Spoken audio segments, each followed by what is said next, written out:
We're almost at the end. We're going to finish problem number 2 after these next few examples. Now we're going to start changing equations from standard form into the other two forms.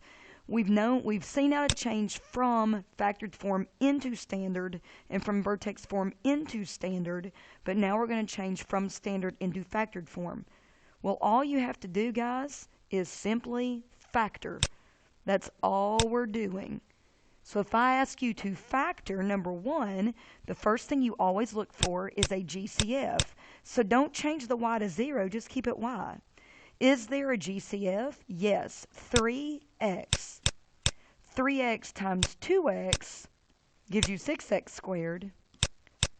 And 3x times negative 5 gives you the negative 15x. So there's your factored form.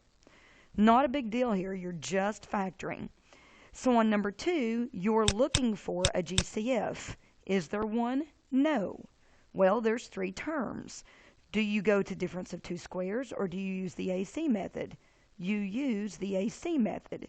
Well, let's start thinking. AC is equal to negative 66 and B is equal to negative 5. So I need a positive times a negative that adds up to negative 5, and that multiplies out to negative 66. Since the 5 is negative, I need the larger number to be negative. So I could say 1 times negative 66. No, that adds up to negative 65. 2 times negative 33. No, those would add up to negative 31. 3 times negative 22. No, those add up to negative 19. 4 doesn't go into 66. 5 doesn't go into 66. 6 goes into 66 negative 11 times. Guys, that's it, because 6 minus 11 equals negative 5. Now let's keep it simple. Since it's 1x squared, don't feel like you've got to do the 4 terms in the first pair, second pair routine. Just say this x squared has to be x times x.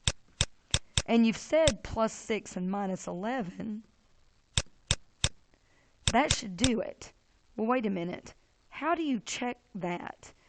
You don't have to show me what I'm doing right now. But let me make sure that you realize to check it. I'm going to check in yellow. All you do is multiply it back out. So if I were to multiply back out x plus 6x minus 11, I'd use FOIL method.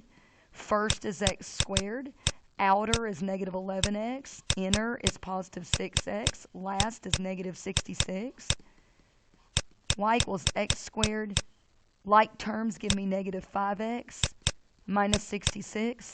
Yes, this is exactly what you started with.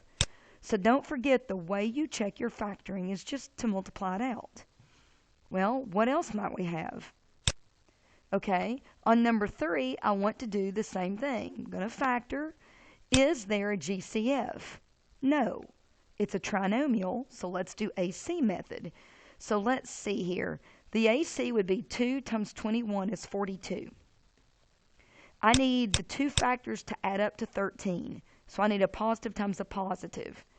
I'm going to start with 2 times 21. When I add those up, I get 23. Okay? 23 is bigger than 13. So I need a number. I need to move the 2 and 21 closer together. So I need the number larger than 2 and lower than 21. So will 3 go into 42? Yes, 3 times 14 is 42. But those add up to 17. So I'm going in the right direction, but I've not found it. Will 4 go into 42? No, no, no, no, no. Will 5? No. Will 6? Yes, 6 goes in 7 times. Aha! 6 plus 7 adds up to 13. Now, since this is 2 here, not 1, I'm not going to go straight to the answer. On this one, I am going to write it as 4 terms. So 2x squared plus 6x plus 7x, or plus 7x plus 6x. It doesn't matter which way you do it. You can work it out. I'm going to go through the whole first pair, second pair routine. So y equals GCF on the first pair is 2x times x plus 3. Double check. 2x squared check. 6x check. Bring down a sign. So the plus comes down. Second pair 7 is the GCF. It better be x plus 3 because the first and second set of parentheses must match. Check it. 7x, yes. 21, yes. Now finish it off. I'm going to put x plus 3 up front and 2x plus 7 at the end. So there's your factored form. I've got it. Now on the last one, the first thing I do is check GCF. For 20 and 45, yes, you know 5 goes into both. So that'll leave me 4x squared minus 9. Are we done? Well, we're done if what's in parentheses doesn't factor again. Well, can I factor this with a GCF? No, I've already done a GCF. Can I factor it AC method? No, it's not a trinomial. What about difference of two squares? Yes, it's a difference. Yes, 4x squared is a perfect square and 9 is a perfect square. So write your 5 again. Difference of two squares. 4x squared is 2x times 2x. 9 is 3 times 3. Remember, one has to be positive, one has to be negative, and you're done. So let's do some factoring work. Please do, I guess number 2. Let me back up. Yes, please do number 2 on your worksheet.